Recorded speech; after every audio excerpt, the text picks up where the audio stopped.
I mean, what if I'm the Antichrist? I mean, I know I couldn't possibly be, right? That should be looking like Elder Ring. Is that the freaking fish? This damn song has enemies, and once the water starts to rise, and heaven's on her side, and she'll want the devil on her team. My Lucifer is lonely. Oh shit, the baby's coming out.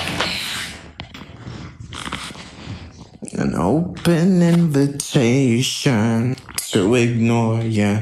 Don't say I didn't warn ya. All the good girls go to hell. And she got herself, wait for it, has enemies. And once the water starts to rise and heaven's out of sight, she'll want the devil on her team. So, let me get this straight. Disney funds a series in Germany that talks about a girl that smashes a demon that is the son of Lilith, who is technically the devil, right? They fund the series like that, and the son smashes a girl who turns out to be the daughter of an angel, which is cool. She has the baby, gives her powers, even though she's the son of an angel. I mean, she's a daughter of an angel. She doesn't really have powers. So, she's living a normal life. She has a one night stand. The one night stand turns into her being the incubator for the Antichrist, basically. And now the entire world wants her. And we're exposed to all of these new. It's just really on this gray side where it talks about demons and angels like chaos and control. And we're all just experiencing what it all means in 6 episodes, which is great. I don't mind it. The storyline and everyone that is within it is quite unique. And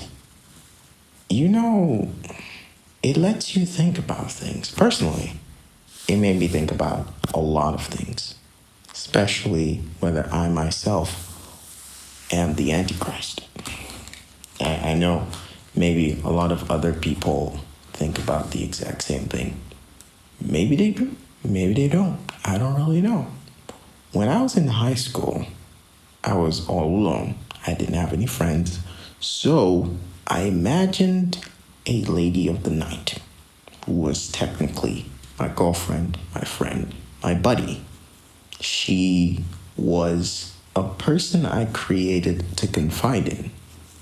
Girl trouble, bullying, just depression in its entirety was a topic that I would push to this imaginary creature that I created, just so that I can feel normal. Never told my parents that. Then one time I told my dad about a certain experience I had, which felt like I was outside my body, and the first thing that popped into his mind was astral projection. And I'm like, come on. I know I'm weird, but there's no way that I'm on the level of Harry Potter or something of that level. I'm pretty much just a weird kid. That's where the line gets drawn. And now we have this whole show is just bringing up all that shit. And I'm just thinking to myself, wow, all right. No one gets the opportunity to experience that anymore.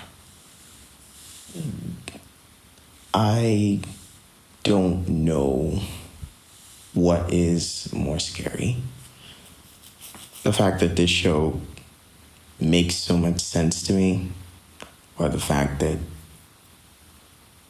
it was created by the same people that made Cinderella, same people. Because when you get down to credits and everything, you see that it's all Disney. And the story goes very dark. It goes into a very dark place. And we always talk about religion on a level that we always feel comfortable with, right? But we never want to believe that religion is actually the person or is actually the reason behind all the chaos in this world. So many people have died in the name of religion, and so many more sacrificed their lives to this path that they believe in. And I just think it's kind of weird, But Pauline did really make me think about a lot of things. As I said before, I've asked this to myself a lot of times. So what if I'm the Antichrist? What if I'm supposed to bring about the end of the world? I mean, how do I feel about this? I'm like, come on. Technically, it's not out of the ballpark. Although I doubt anyone would be guessing that the Antichrist would come from Africa. From Ghana, no less. I mean, come on. There is no friggin' way that I could be the Antichrist. What exactly am I supposed to do now? Like, I've never even talked to the devil before. That's weird. Yeah, but it's even weirder that a part of me wants to be that. It's just like a thought. I don't know what title I'm going to put under this, but it's definitely not going to be only Pauline. Pauline is a show that I watched. I'll probably make a roadside review about it entirely, but most of my life I've never really thought of myself as a gift, a reward. I saw myself as a burden every single moment in time where I found myself in my parents' world. I thought I was a drag. I was the only child that they had to hire a tutor for. They never did this. They didn't do this for my sisters. They definitely didn't do it for my brother, who was a straight A student, by the way. So, me feeling like the odd one out is not like something I imposed on myself, because I always feel like that. There's never a day that I don't think that I don't deserve to be in my family. When I was a kid, I thought I was adopted.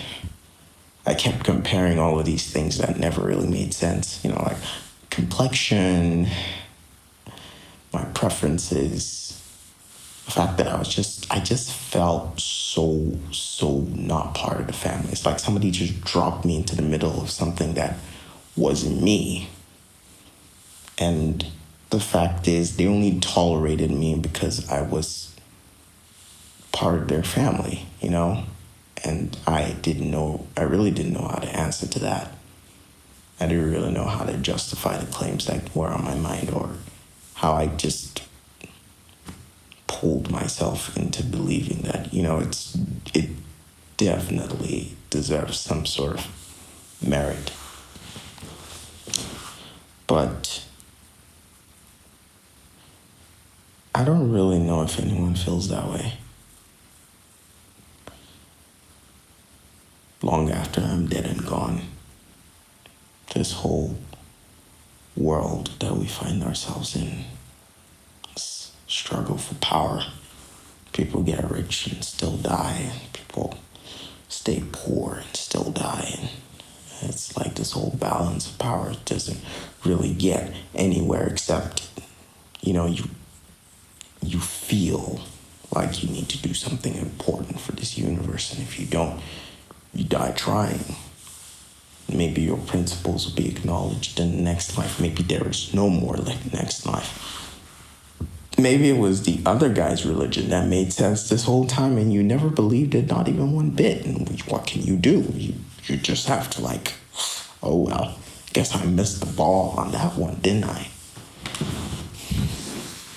some people are so devoted into their religion, their lifestyles, that whatever they've taken up. And what if they were all wrong? What if we've all missed the point? What if we've all missed the mark? Is it that we're going to have to have a do-over? It's like, you did not complete the mission. And so you're going to have to start everything from ground zero.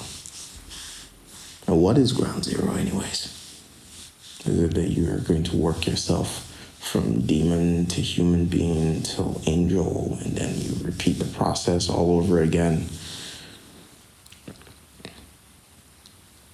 And I never get to tell anyone this, but I always want to not be a part. You know how it feels like to feel like your existence is putting a strain on someone's life? To feel like you're a shackle for someone, that they cannot live the best life because you exist. This ideology fell deep into my range of thought, or it just fell into me as a person when my dad was talking about his younger days, He said something so profound and so scary. He said, if you guys weren't there, I'd be traveling the world. I'm like, oh, fuck. I screwed it up. If I wasn't part of this picture, you would have been living your best life. And I'm not even doing you a favor of doing great. I suck at school. I don't pay attention in class.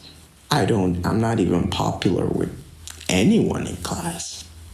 I suck at everything. You had to lose money to hire a tutor who wasn't even that good. And then you fired him because you thought he didn't do a good job. But the truth is, I sucked.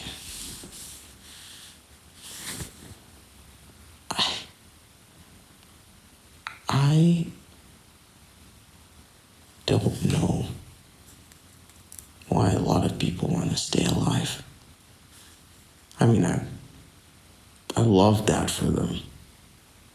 I love that for everybody when they have the opportunity to live for something, but I really don't want to. I got to stay with my auntie after my uncle died. Got into a car accident on his way back from one of his missions. And, he was a church guy. Very devoted, very good, very chill though. And I thought that the reason why I was sent to her house was to keep her company. But I'm scared of thinking that maybe I was sent there because I was causing too much chaos in my parents' house, that they wanted to find a way to get rid of me. And I know it's terrible that I'm thinking that way, but it always, if there was a piece of me that figured that was the reason. Because when I got there, I hoped that I would be some sort of solution. I thought I would get in line and do good, but I did not. And maybe I caused her more harm than good by being there. Because I wasn't really a very devoted hand to help. I was lazy. I was not committed. I never really went the extra mile, I always did the average or less if I felt like it.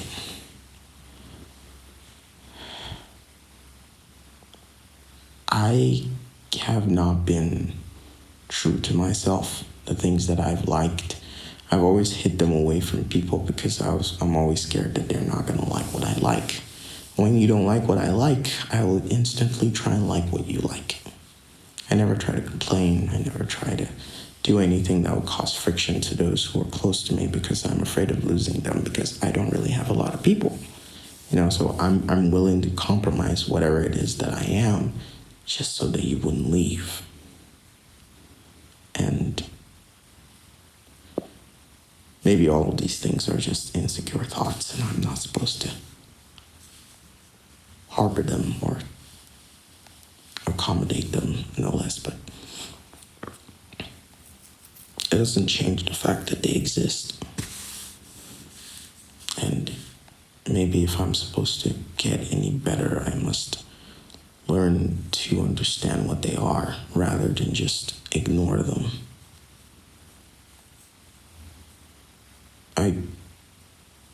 I hated my mother for the most part because I thought she hated me too. She always wanted me to be like my older brother, you know. I mean, I can't deny that I miss her now. Now that I'm like, 1,000 miles away from her, now that I miss her. She was the bane of my existence every single day because she always reminded me how imperfect I was compared to my brother. And she wasn't the only one passing that around. My grandma used to talk about it. My father used to talk about it. And let's just say everyone that I knew within the extended family just idolized my brother. And I was just this shut-in that didn't really know what he wanted. Didn't really have a lot of friends that stuck by me because I was never one to open up. Even the closest of my friends, I tell tons of lies to. I just feel as if I don't use the lies, they would know what gets to me and they will use it against me. And I overthink every single thing, every single day. And there's there's always a trajectory, a change of motion, something that I have to do to put people off, even though I don't even know what I like anymore. Because I'm always changing shit, because I'm afraid that if I have one thing, someone's going to claim it. And if they claim it, it's not mine anymore. I thought that when I was younger, I thought that my name is mine alone. And that at the end of the day, it's what keeps me going, because I have a surname that's the same as my brother. And everywhere I went to, they always used my surname to address me. And funny enough, my brother's surname, or like our family surname, is my brother's middle name. So wherever he goes, they use that name. And I was behind him in school. I was like, not like behind him academically, but since I was younger, I went to every class that he's already been to. So you can imagine, from kindergarten to JHS 3, which is like the whole educational system that is in West Africa. From the moment I was a kid to the moment I got into junior high school, I was compared to my brother on a number of occasions. Like, I could never enter a class where they didn't know that my brother existed. And I have one of their faces that even look like strangers. So you can imagine the moment you step into a class, it's like, you're his brother, aren't you? Without even mentioning my name. And the moment you mention my name, you've already connected the dots. So you can imagine every single time that I enter somewhere, and all of a sudden there is this bar that they've set for you, and they expect you to hit that bar. And because of that, I got so scared of asking questions in class. And in fact, I can never pay attention in class because the pressure was just moving around my head so much that it caused this static, like, the ones that radios make when they don't get a channel. Like, shh. The only way that I could hush that down was when I imagined fighter jets, and I would be making these noises about how they flew in the air, like if they're going at hyperspeed, or they're blowing stuff up in the air, or they're fighting enemies or something like that. I would find an escape within my brain because I could not fathom the fact that everyone expected so much from me. I could not concentrate in class. I could not sit in my seat because it was so itchy to me. And they thought that I was a hyperactive kid. I was uncomfortable. those seats were evil. Those every time I sit on them, it irritated my butt for eons. It was never-ending torture. The fact that I can't already focus, the fact that I'm sitting on an itchy chair and I have to pretend that I understand whatever the hell they're saying. I could never, and the only thing that brought me solace was English. Because with English, we create imaginary things. In order for us to get good at English, you're going to have to create scenarios and explain them perfectly in English, right? And that was my escape. So in English, when we say, I drove a red car, I get to imagine that. I get to be in that situation. I get to escape all the expectations that came with what my brother was and what he is. And he was perfect in everything. So I can imagine talking about just you walk into a math class and the teacher knows that your brother was great at math and he expects you, like he asks you questions and you don't know shit. It's like disappointed in you. And the first teacher, like after you get through kindergarten and you get into class 1, there was this one particular teacher and she was like a hawk. Like, bro. She had, I don't know what she did. She practically captured my elder brother's essence and locked it in a jar and compared it to mine on a scale so scary that when I wasn't on the same level as him, or when I didn't do the same things he did, she called in my dad. She called him in and says, your son is lazy. He doesn't focus in school. He sucks hard. And you're going to have to keep an eye on him. And I was like, that's where I started just sinking into this because I got scared. I look at my brother and he's just like Superman. And I'm not even fucking Batman. I'm nothing. I'm the guy that is walking across the street and he sees Superman just swoop past, running late to get my coffee. And I just see him save the day and I'm just this regular Joe. And I have to live through that in every classroom. The inferiority and all that it was, in all its splendor. I had to just suck it in. And I was bullied too, so that was fun. And they never made it seem like it was bullying. They made it seem like it was a friendly competition, like, 3v1. Like they push you to the side. Not exactly what they show in the movies or something like that. More like they kind of like hurt you and they try and make you feel as if it's not a big deal. Oh, come on, you're being a bitch. Stop crying. Get over it. Oh my God. We do this to everyone. Like, we're playing around. Why can't you take the game too? And it got to a point where I would be so happy that they didn't do anything to me that I would just take those days and cherish them because they didn't kind of torment me. There was one particular day where they called me dirty spirit or dirty demon, or I don't know how to frame it, but it was in the vernacular. So, but the closest that I can get to it is dirty spirit. And I try to tell my dad about it, just to inform him that, they're messing with me. They're calling me this name.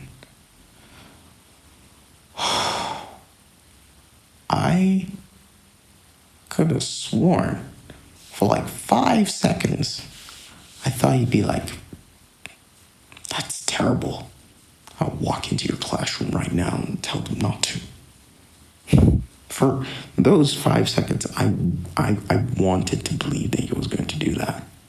Part of me thought that he was going to ignore it. And I thought that he would not do something. Maybe he would just like tell the teacher, like those kids are making a mockery of my son. Just try and get that under control, but no,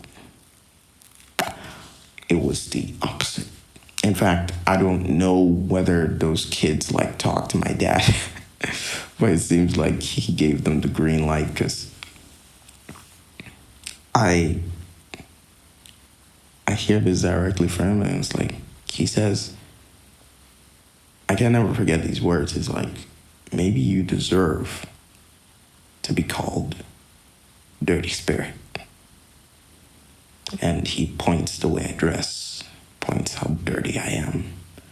He just makes it a case, and I'm like, you are so right. You are dead on point, mister. Oh my God, you're practically a fortune teller. You know everything. So I'm like, oh, I guess I can't talk to you guys about anything then. So I could say that from that moment on, I got numb to a lot of expectations. I was like, why even bother trying to do anything special? Our brother is doing the most, so even if I decided to go up to what he usually does, I can't compete with that.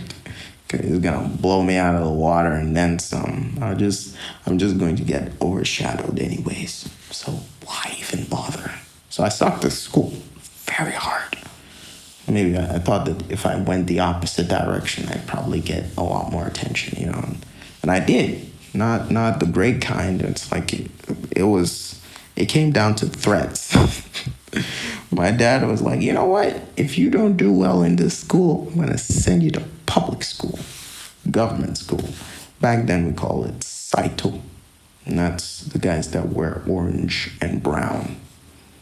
And it's public school, so the teachers are underpaid. There's not a lot of discipline in those schools, and they do whatever they want. Sometimes those kids don't even go to school in the first place. You just see them hanging around town, never really doing anything. More like the most unserious version of school. That's what they wanted to send you to. And like, wow, imagine having to threaten your child that way. It's like, if you don't get your act together, I'm going to send you to a very bad school. And I'm like, wow, that's awesome. That's great. We wouldn't want that. So I try as much as possible to do better, but I'm already in my own head and I already can't concentrate. So the best I'm able to do is just like be at the top of the 10 worst people in class, like that's peak average. And I'm like just not chilling in that spot.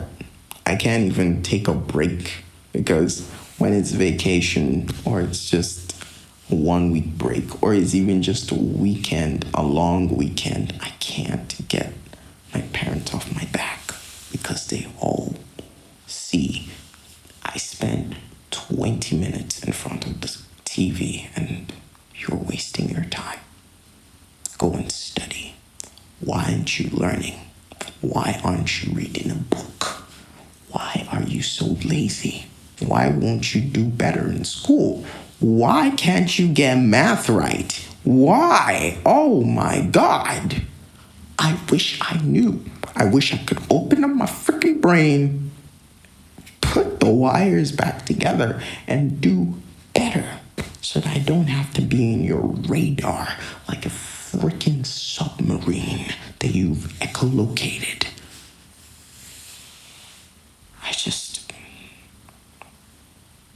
I didn't want to be around. I didn't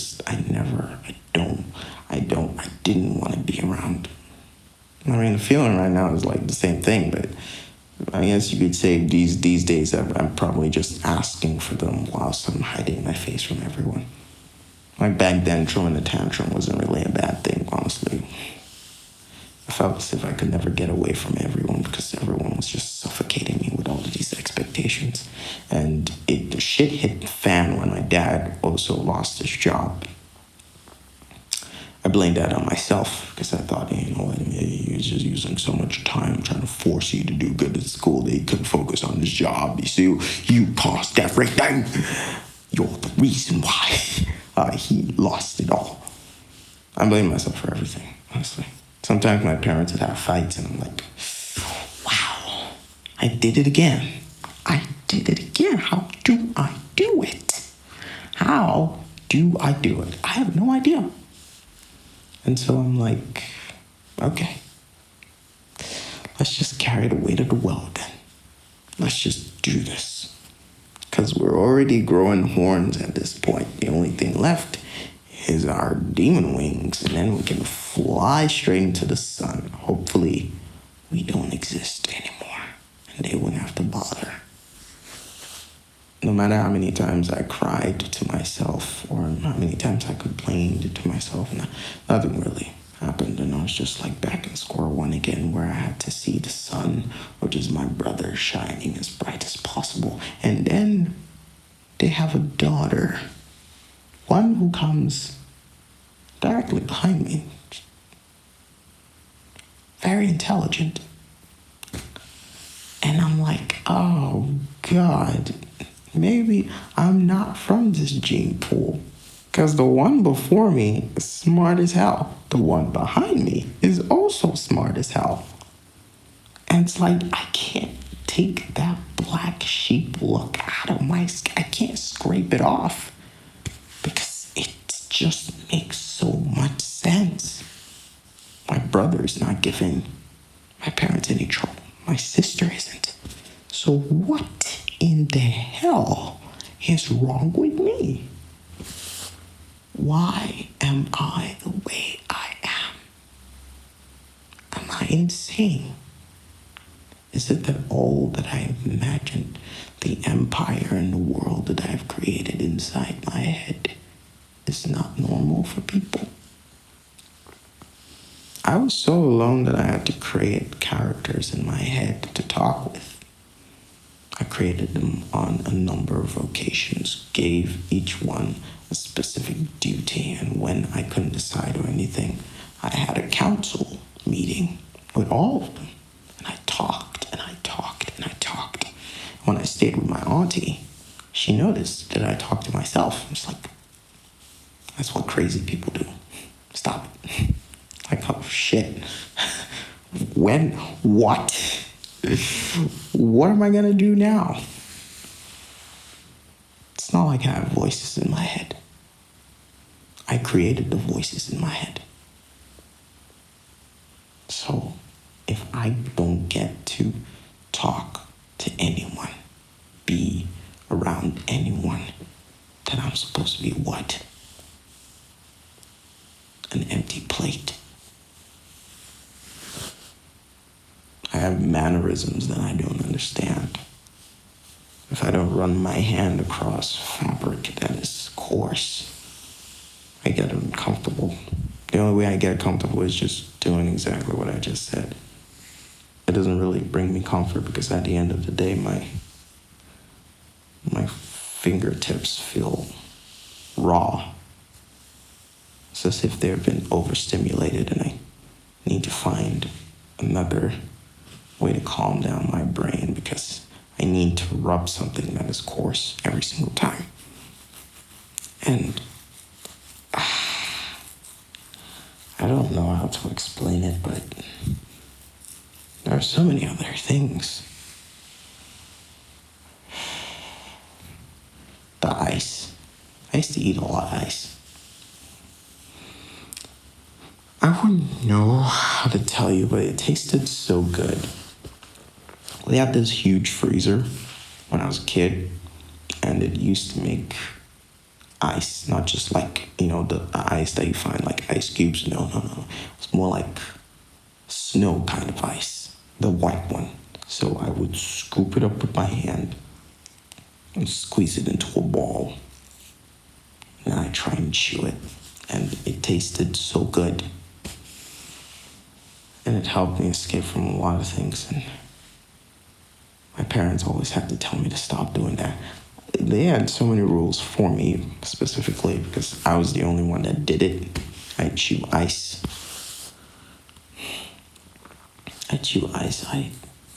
I'd smooch. That's what they called it. What I'm technically doing right now, because maybe I'm irritated, maybe I'm depressed, maybe it's definitely a response to something I haven't really figured out. But it can get really intense too, like sexually on a level.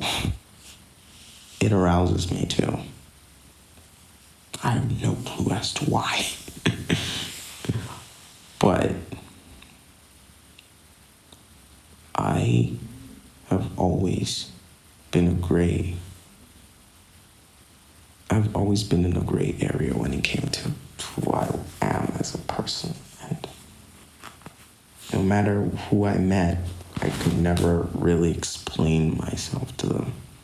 Because, believe it or not, I saw how much I was so imperfect that I could never, ever really judge anyone else. I could get angry at you. I could feel cross with you. I could say things I don't mean. By the end of the day, I could never really judge you. Because I've never been in a situation to feel like I'm superior to anyone, you know. I can't really put my foot on the ground and say, yeah, you deserve what you got. No, because it definitely never really worked out that way for me, particularly. When I got to boarding school, I actively tried to avoid going to boarding school because I didn't want to stay away from home, because I didn't want to have such a complicated life, because they always said boarding school was hell. They weren't kidding. It's hell to where whoever doesn't know what they're doing. And when I got the opportunity to go to senior high school, which was the boarding school, I didn't want to go to boarding school because they had a day option. You could go to school, go back home, just the same as it always was. But my parents did not allow it. I strategically chose that school because I wanted to be close to home, and it was close to where my parents were. I could have chosen any high school in the world, but I chose that school. I mean, not because I was like academically sound. In fact, there was a lot more options than you would think. Because I kind of thought that I was like very sucky. I wasn't going to do really well in the exams. So I'm like, oh, you know what? That school is not really that great. It's not really that. By all means, even if I did not get any of the schools, it's so lowbrow that I should be able to get it. And so that was reason number one. Reason number two, it's close to home, so they don't have to spend like a fortune trying to get me items in order for me to stay in boarding school. Because obviously the fees are going to be a lot more, or if you're in the boarding house. So I thought it would be easier on them. I really did. I kind of like charted my options in a way that would not burden my parents' pockets. And believe me, I went head.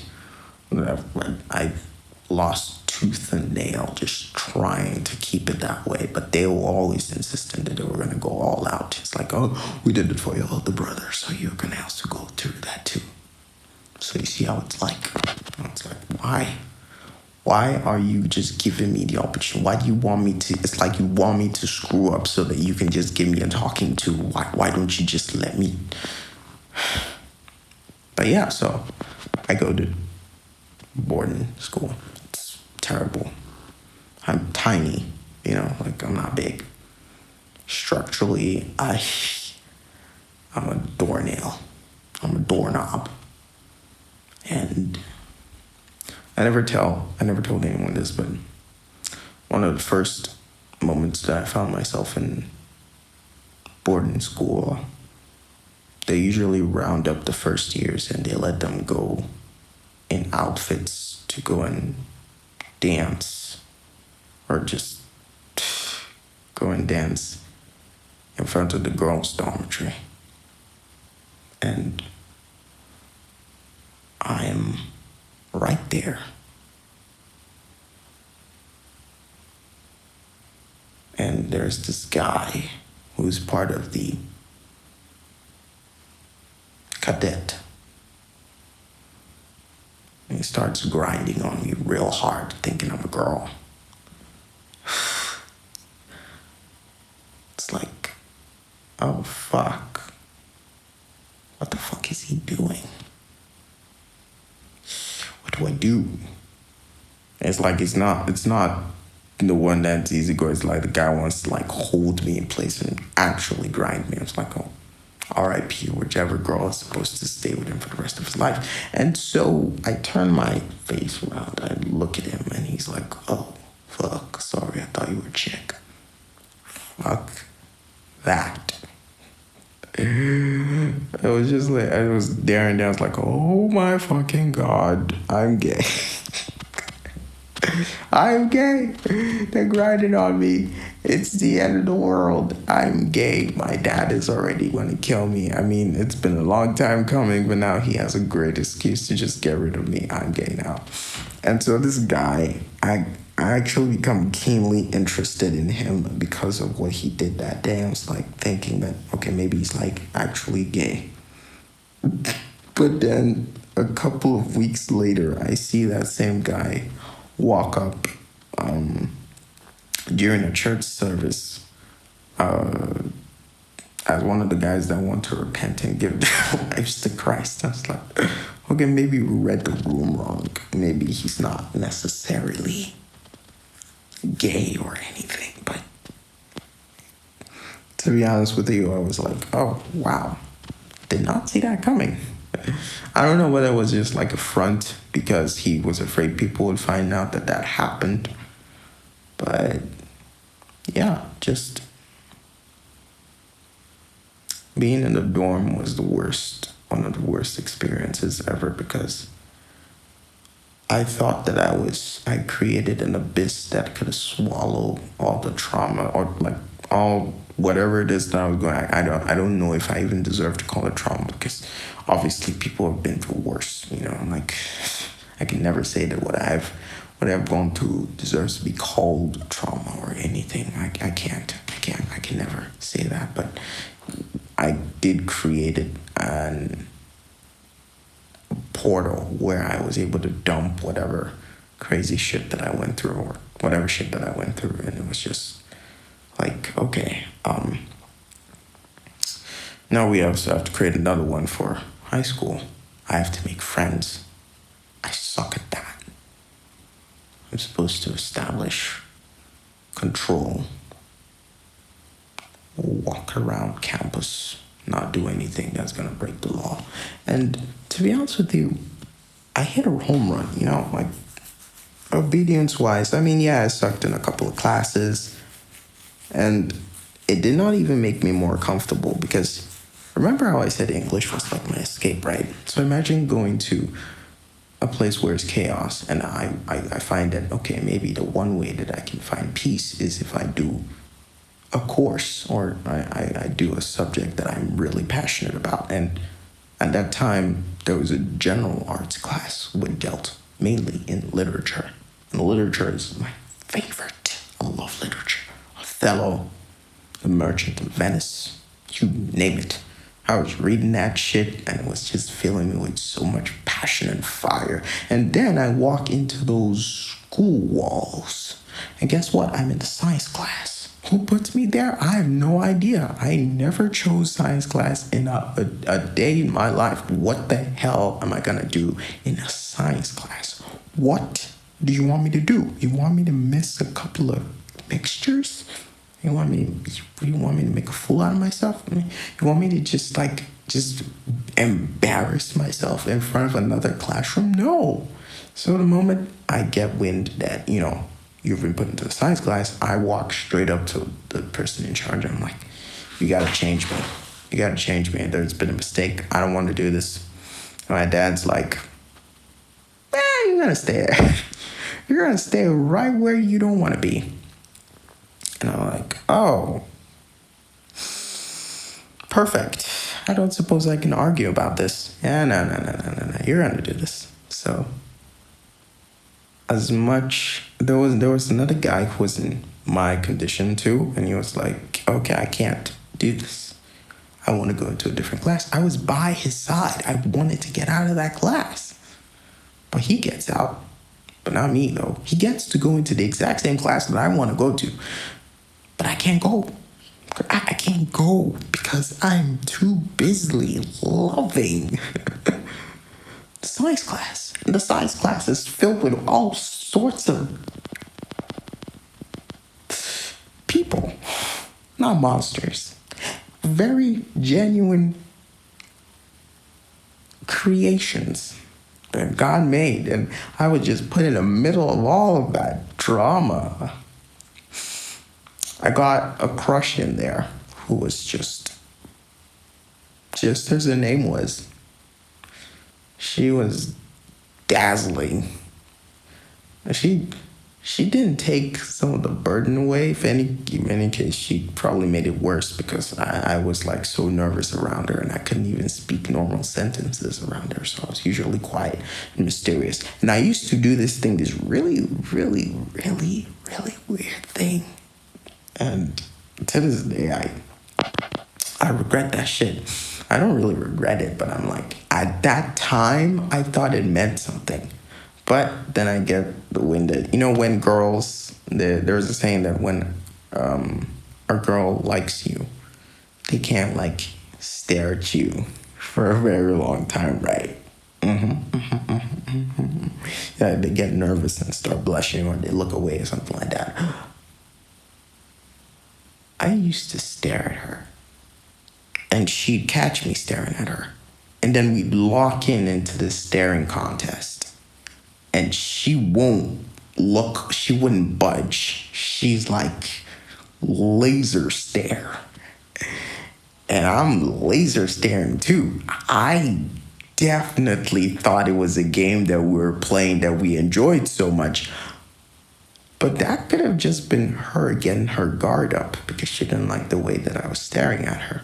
And all this time, I thought it was like our code language for something cool. Like, it's our own way of speaking to each other. But nah. If anything, she probably just felt like I was this creep that was staring at her for too long. And that was just weird. And she didn't like it one bit. So that was like, okay, I guess our crush is not into us. Because I was so nervous that the only way that I even confessed my feelings to her was through her Facebook message. Yeah, and she said she wanted to focus on school and everything. That was crazy. Yeah, very weird, very sad. And high school it was one of those moments where I just wanted to be invisible and die. Because I thought of breaking the rules too. Our seniors were like monsters, and they would use any moment in time to vent on us. They had very vindictive, cruel seniors as well. So it's like they're just passing on the evil, like the anger and the pain that was put onto them. They're just trying to pass it on like they're John Stockton. No reference to what K-Dot said, but they tried so hard to just transfer all that sorrow and pain that they endured. And I'm like, why? Why would you do that? If someone made you experience so much pain and you felt that pain, why would you want to extend that to someone else? I had very horrible seniors that just made you kneel on very sharp stuff. They hurt with belts. They beat you. They let you do very, very cruel tasks. We had one time there's at the top floor, there's this place that the dudes go to pee.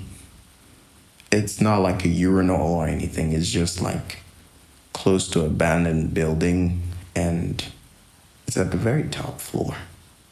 So since they don't want to go all the way down just to take a piss, they decided to pee at that particular spot. And then they punished us to go clean it because we usually left to the dormitory so early that we were not part of the morning routine. Like, you get up, you sweep the place. Nah, I skipped that shit because I didn't want to have to do it, because whether you did it or not, you still got punished. And so they decided to punish us even more. And there we go. You have to go clean up this pool of pee that has been compounding for months, maybe years. Could see the maggot-infested super yellow water, and it's like, oh God, I love that stench. You just have to like psych yourself up to clean that shit. And you did. You had to go and take a shower, but you still smell like piss. Like, don't you love the golden days? Yeah. And after that came the beating. Now, the beating didn't really have a reason to be beating. It's like, if you wake up from bed, you know that you got to go to work, because if you don't work, you're not going to get paid. If you're not going to pay, you're not going to be able to pay the bills. It's a chain reaction, right? But the beating was just like random. If they felt like it, and it's like, oh my God, I woke up, I want to beat the shit out of someone. You will make do. And so we got beat up real bad. For what reason? I don't know. Sometimes you were like, you made a mistake, right? And they take out the belt and start beating the shit out of you. And it's like, well, yeah, that works. But then they're like impatient with the beating. I mean, you were beating me, or whether I like it or not, you're still gonna beat me. But then they get impatient that it's taking you a while to like adjust and raise out your hand so you can get hit by the belt again. So instead, they decide to just go all over you. They just beat it with whichever side shows. If your face shows, your back shows, your hand shows, every single part of your body is just gonna get whopped. And it was just like, wow. Who do you tell? Who do you turn to when they just abuse their power to such a level? And you get to realize that they were in the same situation. They were also beat up so bad that they had no one to turn to, because no one would do anything for them. It's like, this is seriously something that you want to do to others? Do you want to do it to others because they did the same shit to you? Eye for an eye, tooth for a tooth? Great. I love that for you. Maybe I should do exactly what you did. But you see, when I got to the senior level, when I got to be the one who had the power, I didn't want to use it. I didn't want a single thing that would cause me to put anyone in an uncomfortable situation.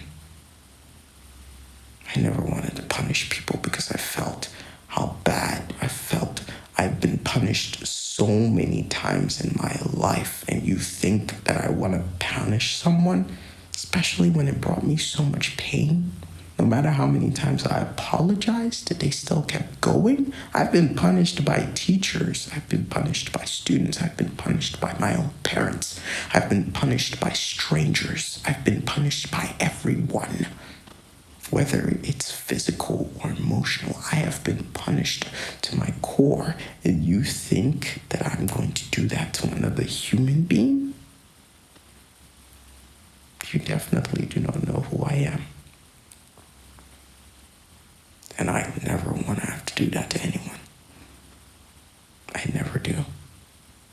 As long as I live, I don't want to be the person that has to do that, because when I try to, it comes back to me. It rushes into my system like I'm having deja vu. But every single moment that I'm getting punished always happens at the same time. I can't do it. I can't. So I get senior year, but it's a power that I don't even use. I don't exercise. My other friends are like they're growing hard on this. It's like, oh my God, it's my time to pour out all the bile that was poured into my system. It's like, great, good for you. I'm not gonna do that shit. So yeah, I mean, the seniority is hard. It's great. It's great. You know, like I'm not getting beat up anymore. I can wake up whatever time I want, and I'm getting ready for the final exams. You know, just put my head into perspective, and my mind is not like locked in on all the other guys because they're into relationships and being girls and stuff. They even had a place called the Love Junction, and it was like so hot and like guys and girls would go there to make out. Teachers had to get out of their bungalows just to sack students away from them there because they were spending too much time. It's like, you never catch me there. Or so I thought until one girl came in there. She just came, ruined my entire solitude flow. She had really a lot of drama with her. It's like I had to know that if a girl was like spending time with me, there's something wrong with her somewhere. I can't see it. You cannot see them, but they're there. She was right there, and I knew that there was chaos following her, but I guess I didn't really give a shit. I thought she would lose interest in the very first moment she saw me enter her library. But that's where she found me. And so it's like from the moment that I started talking to her, I never knew that her drama was like right there staring at me in the face. It's like, oh, that's weird. Now, mind you, I'm a person who's like, I would like to call myself the anime protagonist that thinks about a situation, like overthinks the steps that happens in a person's life. And it's like, oh my God, I entered into a mall. I went down the beach section. I saw a bag of sausages. I bought the bag of sausages. But when I tried to leave, they said that I hadn't paid for it. I had to show them the receipt. But unfortunately, I used the receipt to wipe my butt. And now I cannot get out of there because they think I stole that shit. Meanwhile, the clerk is supposed to say something, but she tries to be smart, or she tries to say that she doesn't know me, or hasn't seen me before. Meanwhile, I looked her in the eyes while I was taking that sausage. Long story short, I read into a lot of situations, and I create outcomes that might never happen in the future. That's what I usually do. But for this particular case, I was just like going blank. You know, it's just don't overthink this, because if you do, it won't happen and you would be disappointed. So just let it go. You know, just be chill. So we spend more time together, and I think just because she was hanging out with me, I had a chance, I had a shot. But also at the same time, I had overthought the situation without intentionally trying to. And I'd gone to that point where it's, oh my God, we're going to be so good together. We're going to make out, and I'm going to fuck her, and then I'm going to get her pregnant. And when I do, my dad's going to kill me. And then that kid's never going to know who his father is. So I can't do that. So I have these feelings, and I'm a teenage kid. And I'm like, oh my God, I want to see her so bad. I want to put my tongue in her mouth too. I'm sure she wants the same thing. So it gets to that point where I'm talking to her late into the night. I'm not focusing on studies because I want this girl.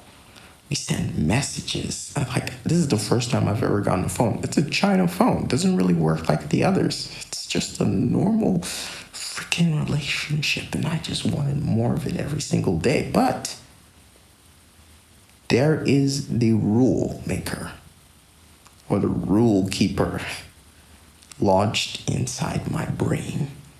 He puts a stop to all my crazy activities, and it's like, fuck no. I am not becoming a father before 20.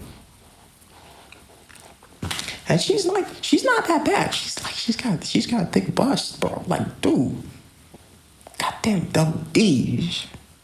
She bad. She bad. She the baddest bitch. She the baddest bitch in the whole land. But the nigga ain't gonna make no moves. Because we get to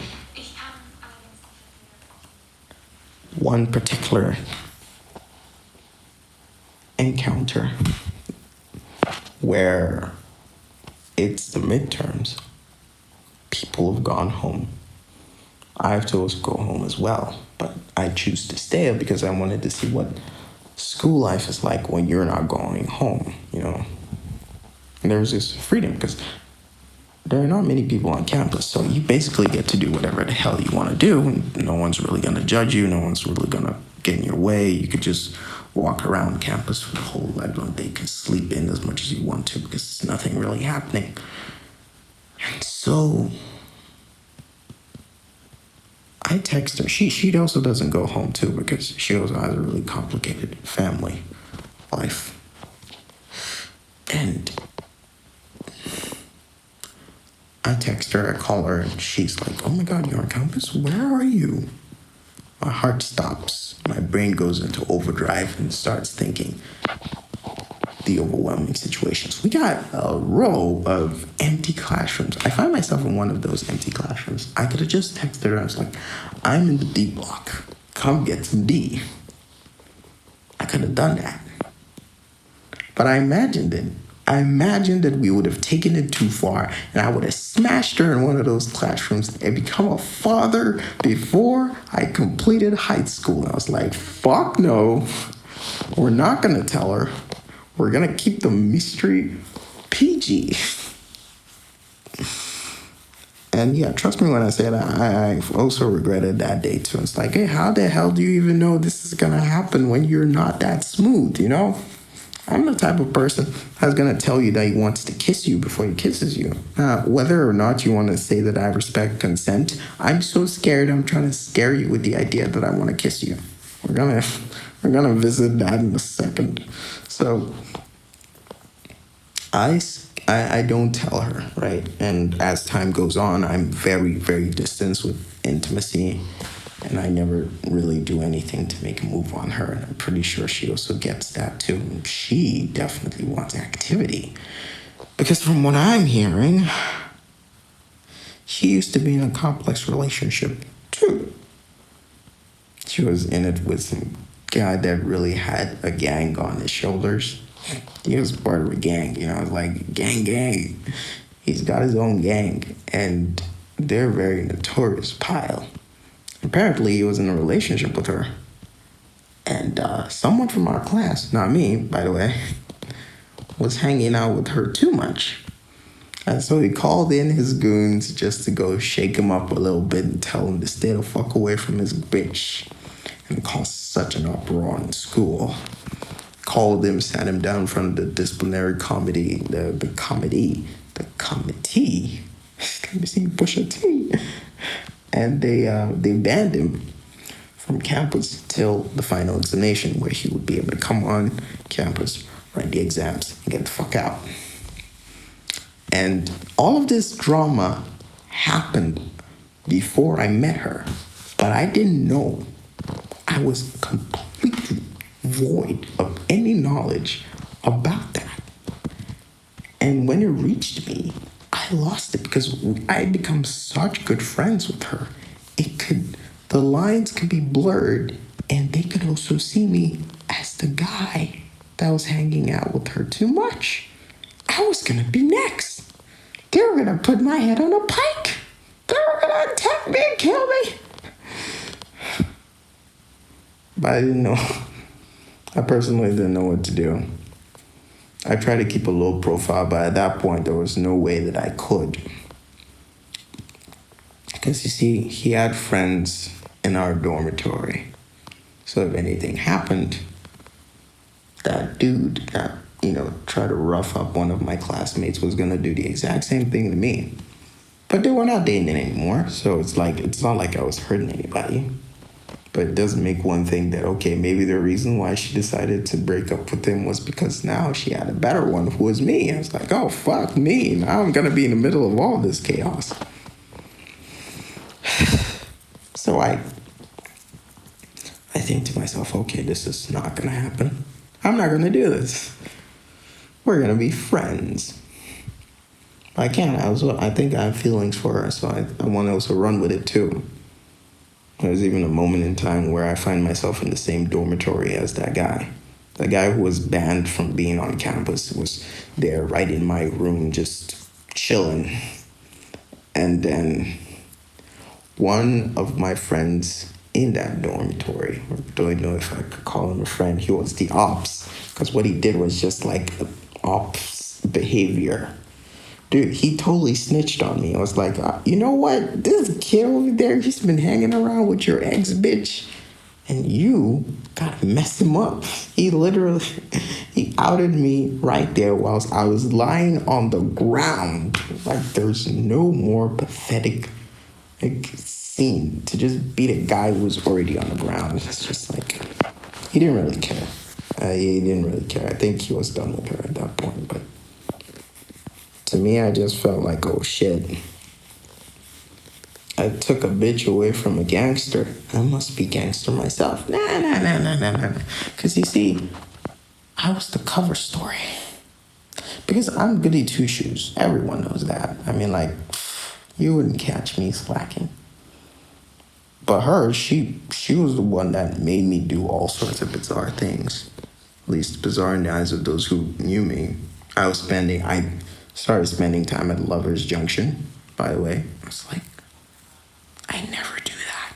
Not even for anyone. I mean, I do remember that I used to do that back when my school father was there. But that was like when I was in, like first year. I didn't know shit. I didn't know that was even Lover's Junction in the first place. But when I was there with her, my stomach started churning and I was losing my mind. And the teacher had to sack me away from there. And it was like, how the fuck did we get here? One moment we wouldn't even be caught 200 meters close to that place. And all of a sudden we're like, what, the connoisseurs of Lover's Junction? That was insane. So what do we do? Well, I mean, personally, I'm just thinking that, okay, I've turned into a bad boy now. Nah, I wasn't. Started seeing her, she's a little bit distant. But, she runs the school, she's in charge of the dining hall. That was one of the best days of my life because not only was I a senior, no one could really question me. I was like, I had a chick who knew me that gave me extra food. And I don't care what the fuck you are. You might be like the daughter of the cartel for all I care. If you give me food, I'm yours. There is no rocket science. If you get me food, you've already have me. You've got me. Like, there's no magic spell. There is no puzzle, no passcode, no nothing. You get me food. You get me food. Just say the word. Just say the freaking word. And I'm yours. I am yours. Indefinitely. So, she runs the dining hall. After we're done with, they ring the bell. You come to the dining hall, you feast. And after that, you go back to your dormitory. Now, what happens to one of the privileges is that since the dining hall prefects are always in charge, they don't really have time to eat themselves, so they get to take their meals back, and they get a really generous helping, unlike the rest of us who are supposed to split it accordingly. Unless if you find yourself on an all boys table, there's a chance that you could be sitting with your ops, and if your ops are having a bad day, chances are they're gonna ruin your meal for you. are cases where they're like, just put one scoop inside your plate and that's it. That's your meal. Sometimes you go sit in a girl's plate, and if she thinks you're cute, she'll give you extra help. And that's what I was counting on, so I would usually do that. I usually go to a girl's table. I mean, if they're not like so devoted to their leader or their seniors, they would like think you're cute, and they'd ask you like, which plate is yours, and they point to yours, and then they like give you that extra shit. It's like, all right, fire, fire. But no, I had a dining hall chicken now, which means the finest meals. Because after we're done, she would just say that, okay, wait behind, and then get you an entire bowl of food. Just scoop that shit in till you're tired. I used to go back with like a big plate of shit. And my friends liked being my friends because of that. Because they knew that if they wait behind with me, they get a generous portion of that shit. I was like that. Then I realized that no, something's up. So like during the final examinations, I decided that I'm going to like go to the dining hall to go study. Why particularly? I don't know. I wake up very early, before the light of dawn. I pass through like another route because where our dormitory is, there are three ways to go about it.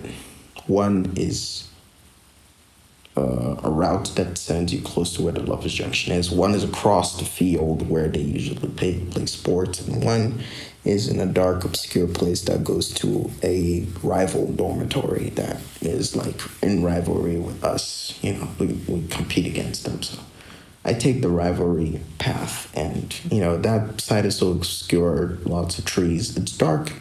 You can't really see anyone coming through there unless you really like folks, unless you're like expecting someone. So I use that path, come there, and I get to the notice board. And I'm like, take a deep breath before I want to get in there, and boom. There, close to that place, is her. Sucking on another guy's, not dick. Nah, she wasn't sucking no guy's dick. She was just making out with him. Very much. She was so into it, she didn't even know I was there. And I was like, okay, I'm imagining things. It's not real. But, the ground is gravels. And I can't really escape the fact that I was going to make noise. So I just, let's just get this over with. So I stepped down hoping that I wouldn't be that noticeable. But here's the thing. My face is one of the most noticeable. Even strangers think that they know me.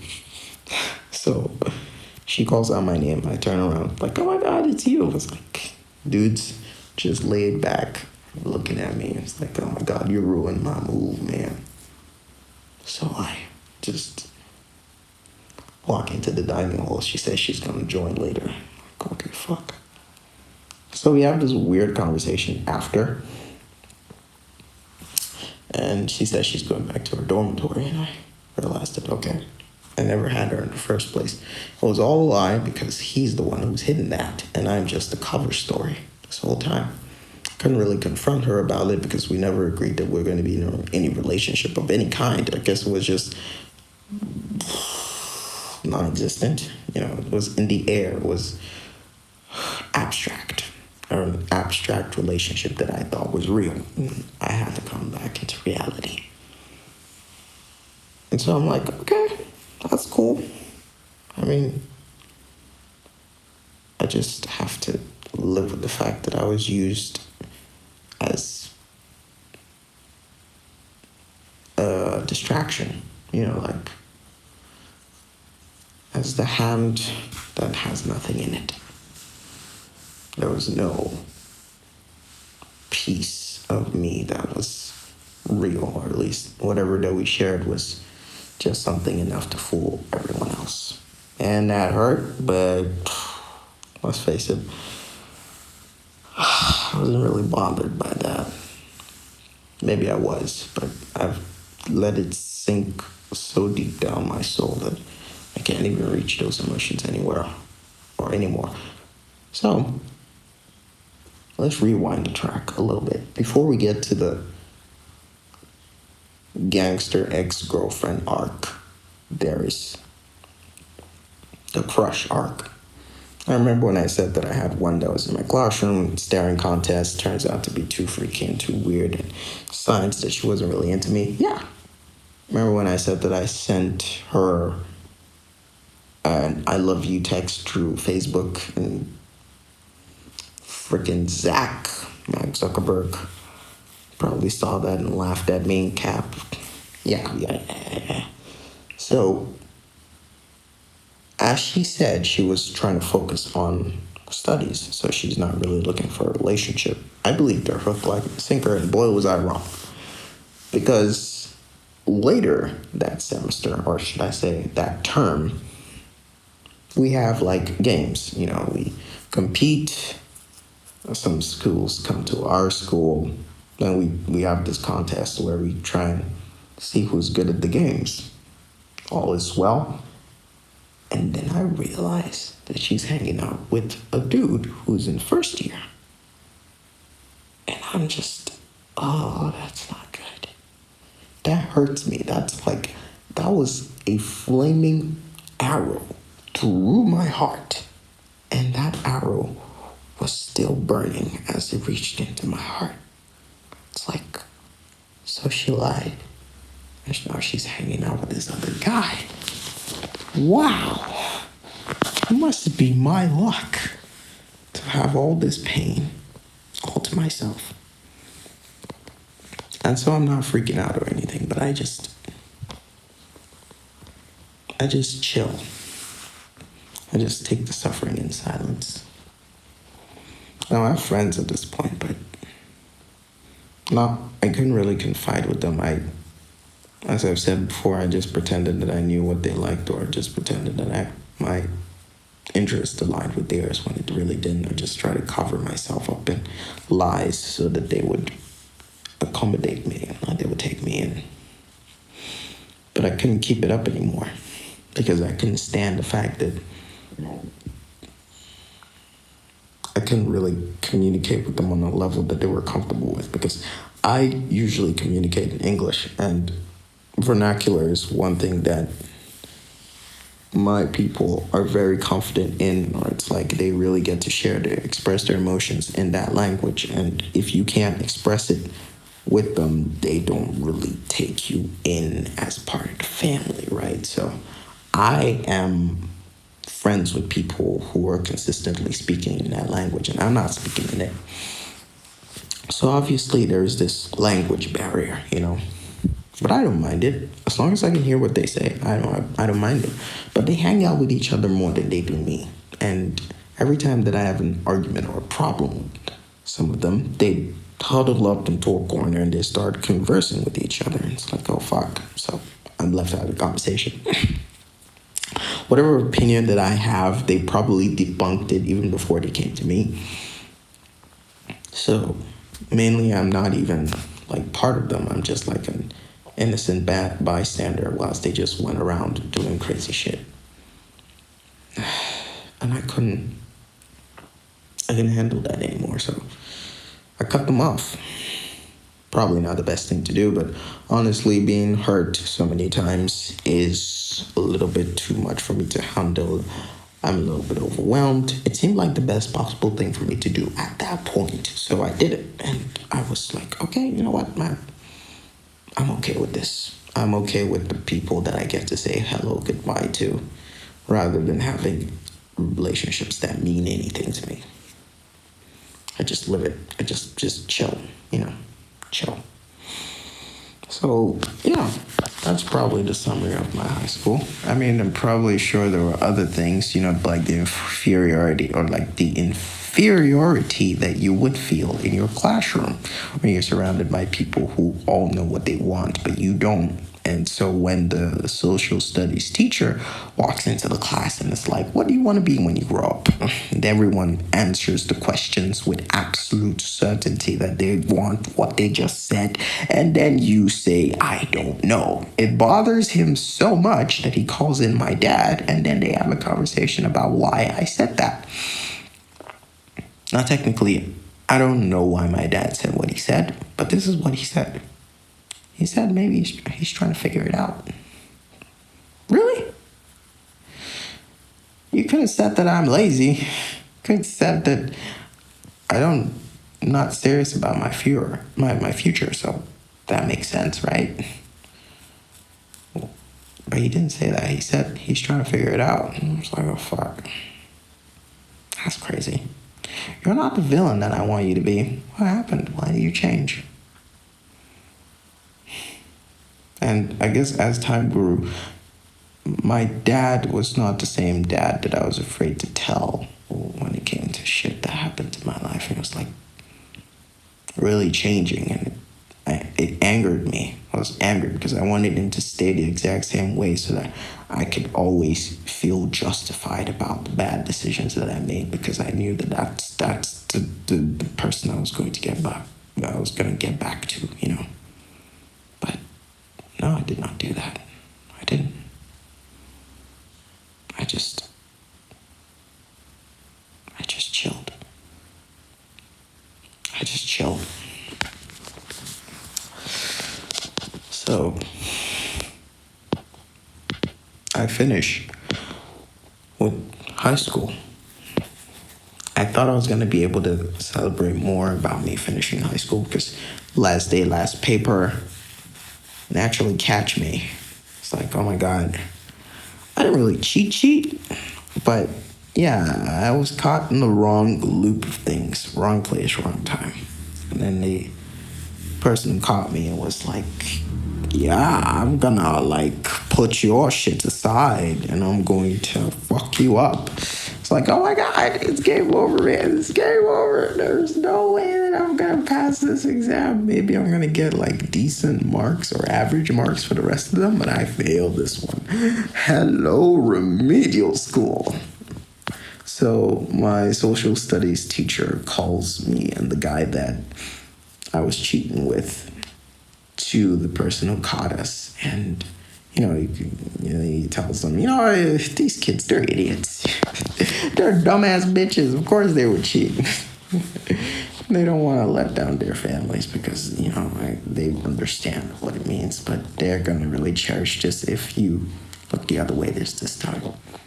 And like it or not, he actually listens. And I'm like, wow, that's so great, because I'm still left to go home by myself and contemplate all the ways those exams could go wrong. And it could have. It could have. Even screw the fact that this is we're talking 100 plus 1,000 students all writing the same paper. The person who is marking them could just get instantly angry for no reason and just cancel your work, and whatever it is that you grow up to become just goes down the drain. So imagine my surprise when I just get there and it's like, okay, you didn't suck entirely, but you're not going to be able to do the lie occupation that you wanted in the first place, because since everyone had high expectations for my brother, it was the same on me. The only way I could escape that is if I decided to become like them. And my grandma was a fan of a lawyer back then, so she's like, I always fancied that lawyer. It's like, that's it. I'm going to be a lawyer so she can get off my back. And so I get my results. It's not bad. It's the average shit that I've always been aiming for. And so, problem, I can't really go to law school because the grades are so bad. So I'm even scared to choose it in the first place. So I don't even choose it at all. I just choose one of the little endings. I've pretty much underrated myself to the extent where I'd hold myself back, or I'd never try to reach out for something that I didn't deserve. Meanwhile, I deserved a lot more. I honestly thought that. At least I think that now, but back then, I was the pessimist of pessimists. So we choose a course that accommodates my very low score, or not my average score, so I get picked. And it's KNUST, one of the biggest universities in our country. It's great. But then we get there and my parents ditch me. Orientation day. I have to figure out my way back to my hostel because I was not early enough to pick out a hall. So it's weird how things turn out for me. You know, how it works is that the very first year, you get sent to the hall, which is where you spend your first year. And since it's so, like, it's on campus, it's great because you cannot get easily lost or anything. So, first year, you're on campus in the halls, it's safe. Second year, you get kicked out of there because you've been around for a while, so you know your way around. You can get a hostel, go stay there, come to school. Nothing changes, right? Second year, third year, fourth year, till you're done. Actually, you never get to come back to the hall. The inverse was me. Mine was the inverse. Let me explain. First year, I don't have a place to stay in halls, so I get kicked into the hostels. So I spend my life in the hostel first year, second year, third year. Now for fourth year, the hostel has been bought by the school, but they want to put only first years in that hostel. So I'm like, how the fuck am I supposed to, where the hell am I supposed to go? This was the only hostel that I ever had. You're taking that from me. What do I have anymore? So I'm like spending the whole of my vacation trying to figure out a way to have a place to sleep because I have nowhere. And so, lo and behold, a hall. A hall at the end of it all, which is never the case for anyone. No one. So I'm like there in the office of someone who has my name. Not just my name, like he has my name down to the T. If you wrote our short names like Samuel, you know, that it's there. It's right there. And that's his name too. And it's weird.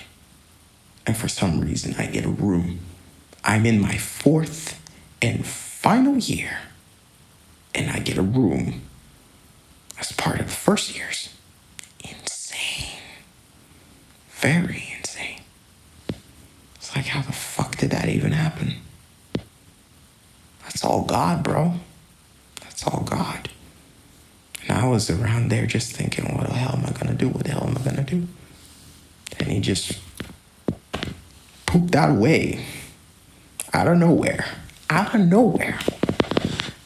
You would never in 100 years even think that that was possible. It's like, I was like, I'm gonna put a person who has your name inside an office that can decide where you stay for the last year on campus. And it's gonna be the exact same thing that you're supposed to experience when you're there first year. So now I have a crib on campus and it's my final year. Insane.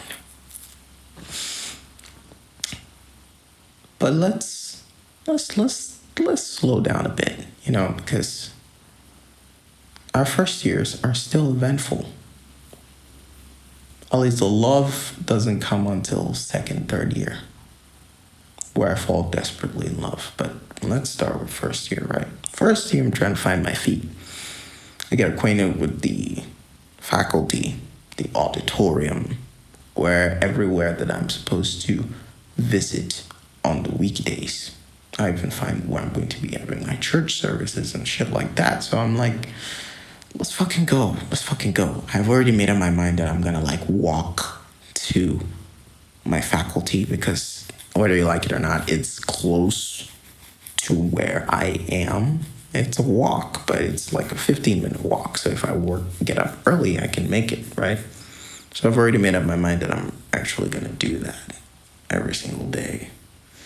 Rather than taking a taxi or just something else, I just walk because it's much easier to do that because you can't even get a taxi to like take you. So just freaking do it, you know, just freaking get up and walk. So I do that as part of my routine And I'm already acquainted with the place, so I already know what the faculty is. I know how long it's going to take me to walk there, so I just get up really early and just make the move. Now, I'm in that room, right? I'm in that room in the auditorium, minding my own goddamn business. And that's where I find the best of friends that I'll ever have in my entire lifetime. He walks up to me, super extrovert, by the way. When I say super extrovert, I mean super extrovert. The dude the dude is friends with people that I've never known before. He's just like so chill with everyone in the world, technically. And I can see why. With the girls, they like hanging out with him because he's very generous. When I say generous, he's willing to pull out a bunch of shit just to show you how happy he is for you. He buys stuff for people. And the girls were always using it to their advantage. It's like if they wanted to leak him dry, they would do that. I just felt responsible for him because he always tried to see the good in people. It's like, I'm seeing all of these bitches around you, but nigga, they're only there because your cash is flowing. And they're trying to use you so that they don't have to spend any of their own, So, I make friends with him. And it's not like I feel special or anything, because I kind of feel as if he's friends with everybody. So, I can't really consider myself to be the exception. Dude knows everyone, literally everyone. After we're done with class in the auditorium, there is the caretaker of the faculty. He sees to everything that happens. When we're done for the day, all he does, he closes the windows within the auditorium. Very nice guy, very good guy. He has a son of his own that he takes care of. He has a bike that he uses to come to work every single day. And every single time that he's done, he starts closing the windows in the auditorium. I and my friend, we help him out. Now, personally, I never thought it as an unusual activity. First, I used to just leave as quickly as I can because I didn't want to have anything to do with anyone. But it was such a calming activity to do, to just close those windows as I was leaving. And upon all the friends that my friend, the super extrovert had, none of them did that activity. Not only was he generous, but he was hardworking too, to a T. He would do the exact same thing as I would. He would close those windows every single time that we're done. As long as it was within the auditorium and it was the last subject before we closed for the day,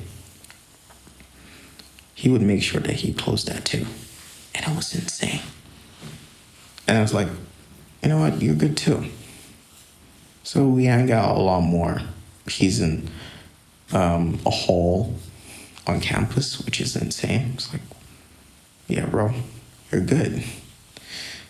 And he gets to hang out on campus a lot more than I do. I think second year he's still there. Third year he's still there.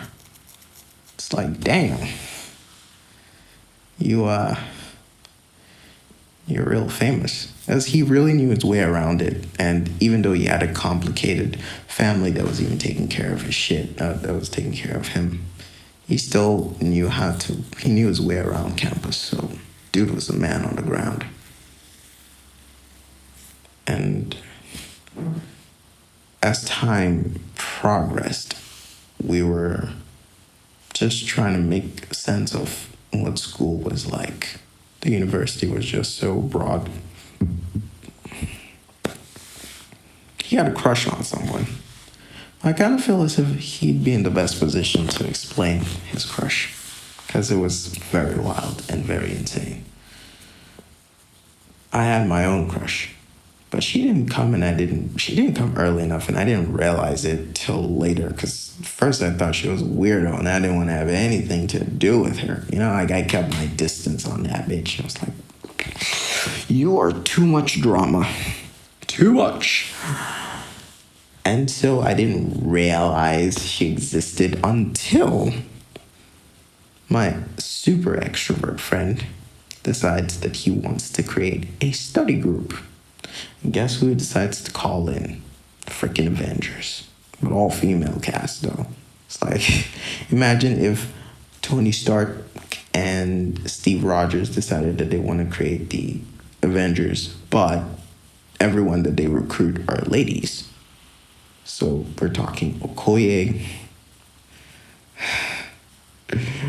We're talking T'Challa's sister. Let's just say that we just went for every single girl and attempted to teach them. Now, in those moments of my life, do you know what I felt like? I felt like a fraud. Because not only did I think I was the dumbest person on the planet back in school, and like back in primary, but I never really believed that I had to teach anyone anything because I never thought I was ever in a position to do so. But he made me feel like I could do it. So I took on the persona, person who knew what he was doing. Even though I could explain concepts in a way that didn't make sense to me, but for some reason people understood it. And I was like, that makes no sense. It's not true. They're lying to me. How did they understand what I'm saying? And there was this one particular girl that wanted to spend more time with me because I explained stuff to her. It's like, how? How? She gave me money and shit, bro. Like, on God, that's probably where I got my mommy fetish from. Because, dude, she was like, dude, you teach good. I'm going to keep you. You don't have money? Here's money. You want food? Here's food. I got into my own head and I tried to also run away from her. I was like, oh my God, I can't. I don't want to be a burden on her. Blah, blah, blah, blah, blah, blah, blah. My shit just started again. But that's where my crush also entered the stage. She was weird. She had multiple interests that aligned with mine. We got along so well. And my heart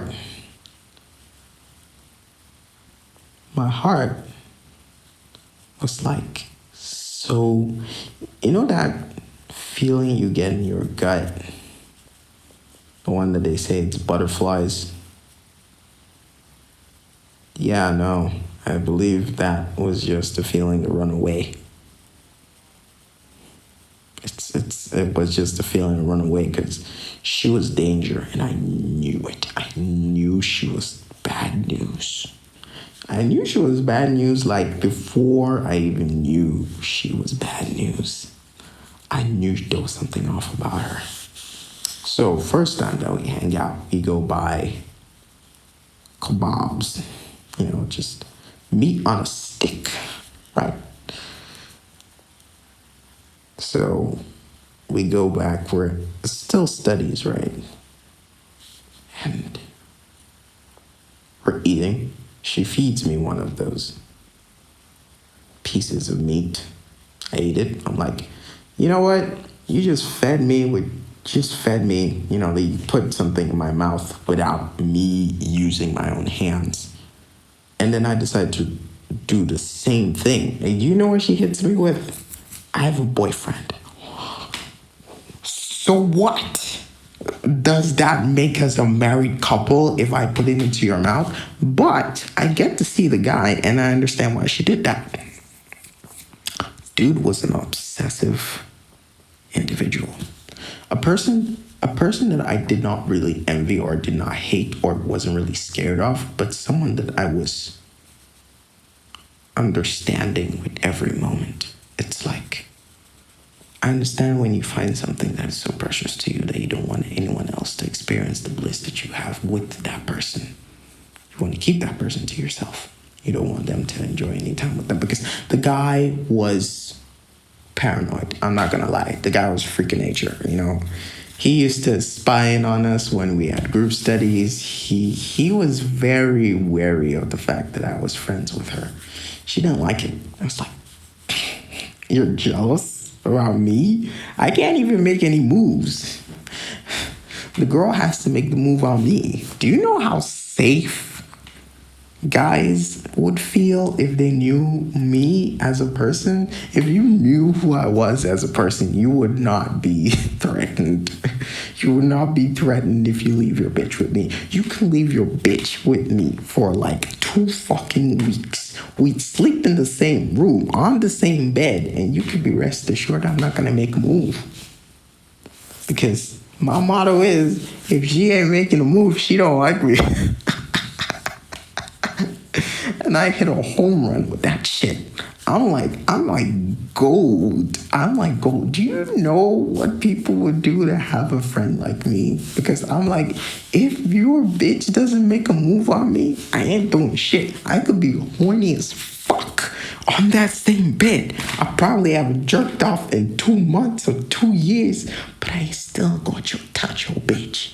I'm still not gonna do that. I'm gonna imagine freaking ponies in my brain until we're done with the night. That was how much I was devoted to the persona of good guy. And I never wanted to do anything that caused pain to anyone. So, yeah, I hung out with her.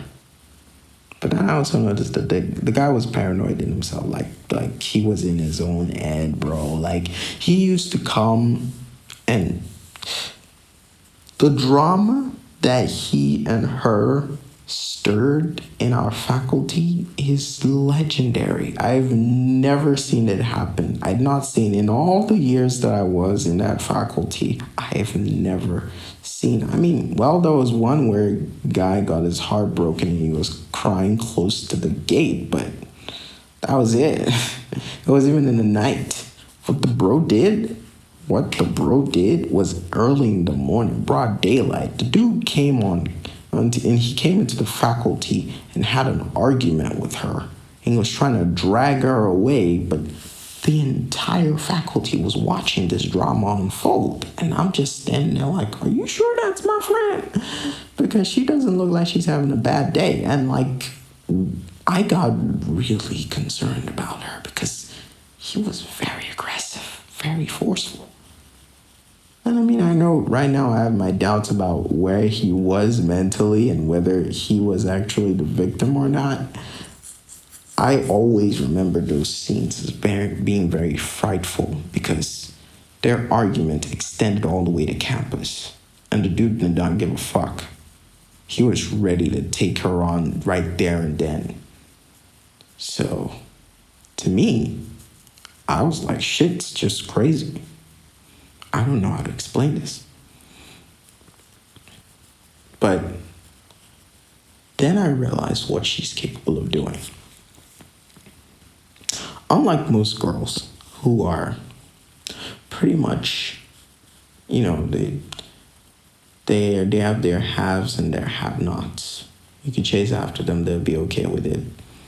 Some of them would even actually give you a foot in the race. They would give you a chance. They take a step back and let you try and keep up with them. But she's different. She get in your head. Not in a way that's like creepy or it's like insane, but it's a way that you don't really see coming. You get intoxicated with spending so much time with her. All that she is and does just warps you into this different dimension and it captures you in a way that you're like, now I need her every single moment in time. And he was sucked deep into it. I mean, I know she said that he cheated on her one time, but personally, I kind of feel like he was trying to escape because he was falling into her vortex and he couldn't find his way out. So he thought that was an outlet, but eventually he lost his mind and had to smoke the Za to even keep himself stable. I remember when I said that I could be in the same room with your bitch on the same bed and I wouldn't do anything. Yeah, because that actually happened.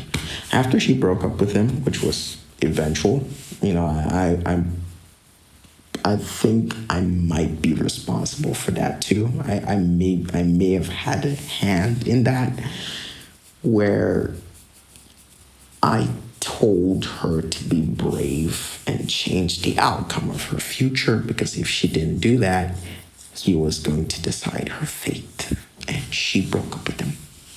It was weird and crazy, and it was full of violence, but it ended. He wanted to get back with her. She said, no, hey, no way, Jose. Who's Jose? I don't know. Yeah, but just no way that he was coming back. And we were chill. So I decided to confess that I had feelings for her, and I also made it weird too. But she also said the same thing that the Facebook one also gave to me. And I was like, you know what? I just want to figure things out, so that's not going to happen. That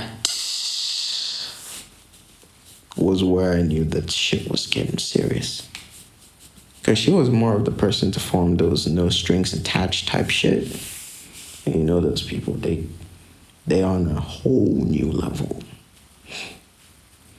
Because there are certain things in their life that they think are intimate and certain things that they think are not. My suspicions were clear, but obviously sex wasn't something that was intimate to her. Obviously, probably should have figured that out. But in any case, I was not one of those who did the sex like it was nothing.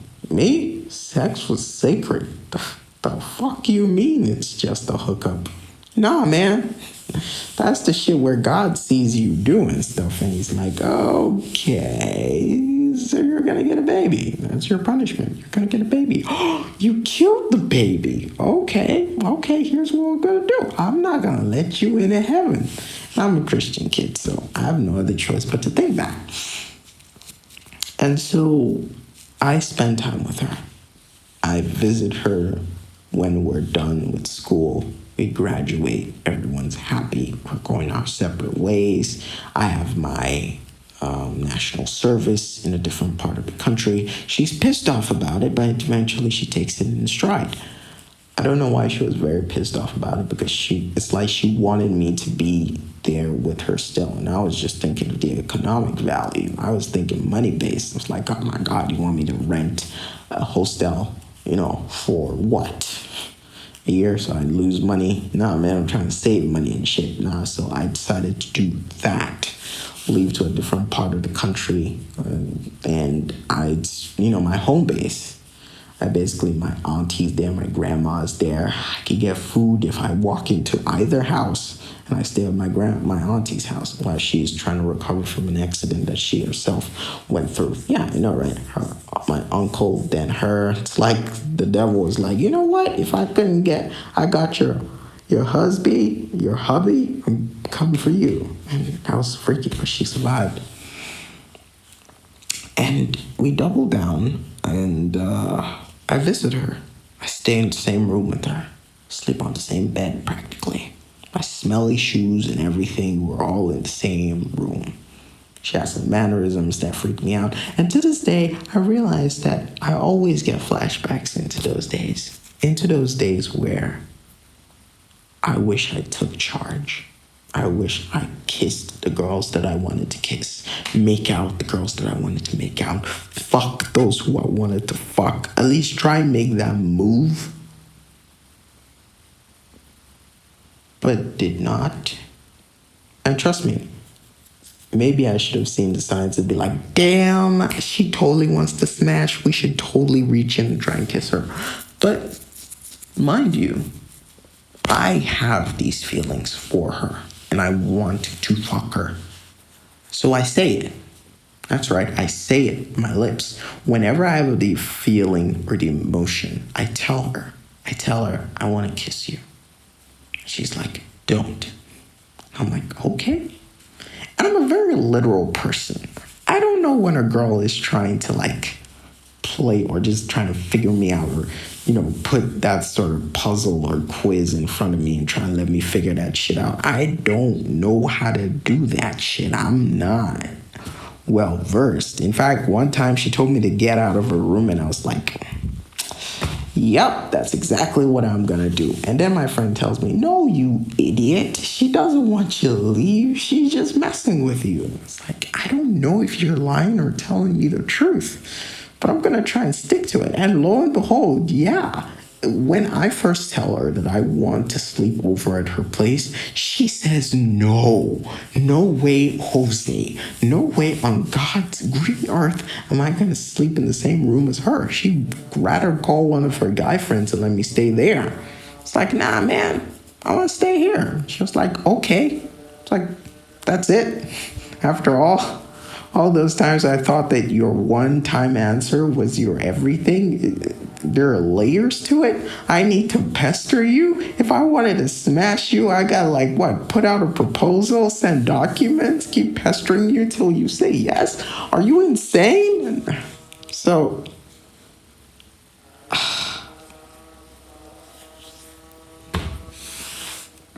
guess what I do? Just guess. I don't smash her. Even though there are times she said she wanted to suck my dick, I should have probably just taken those literally, taken off my pants and showed her an engorged penis and shove it down her throat. I should have done that. I should have done that on the get-go. I should have grasped that opportunity. Because, I mean, yeah, suck my dick. You're not going to get my children unless your stomach is connected to your uterus, which is anatomically impossible.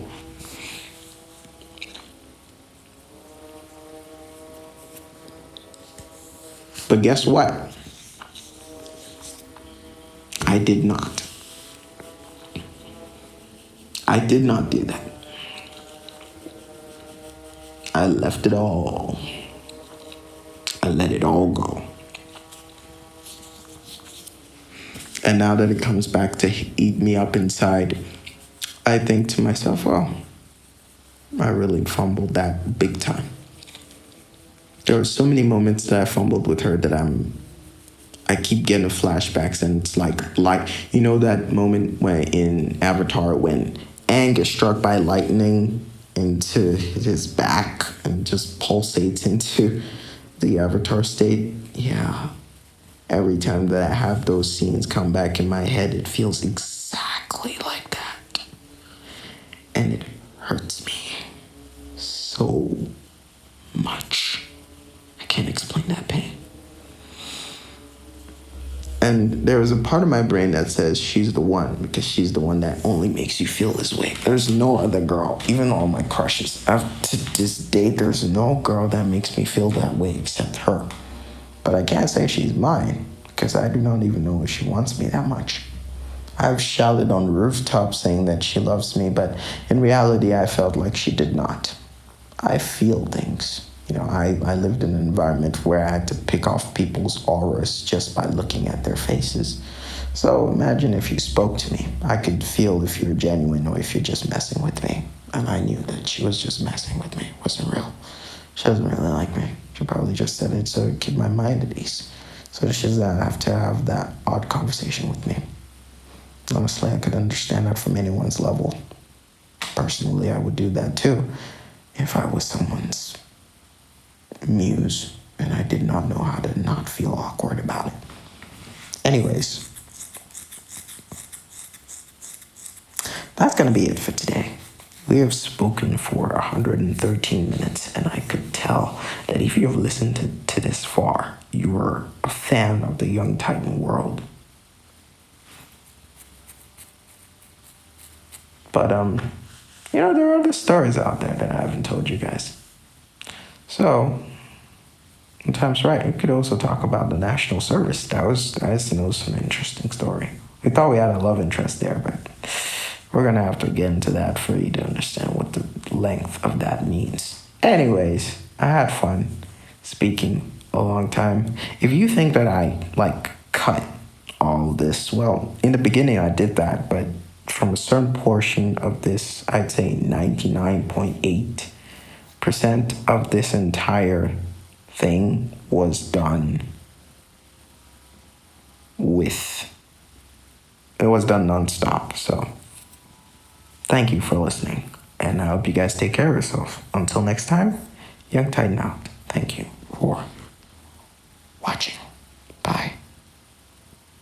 Oh, like and subscribe too, because it's going to be on the YouTube channel.